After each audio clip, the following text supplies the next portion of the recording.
Dress எல்லாம் அழுக்காயிர போகுது. என்ன பண்ணோம்? உடம்பு எடுத்துக்கிறியா? விடும்போது எடுக்கணுமா? ஆல்ரெடி பிளாக் தான் ஓடிட்டுருக்கு. விடு. போயிடுச்சா? எங்கே போயிடுச்சு? அது பறந்து அங்கே போயிடுச்சு. இன்னும் இருக்கும்ல.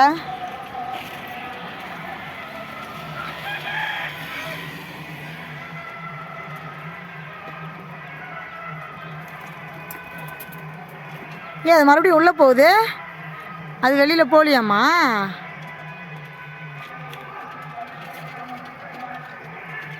எங்கே போணுச்சுன்னே தெரியல.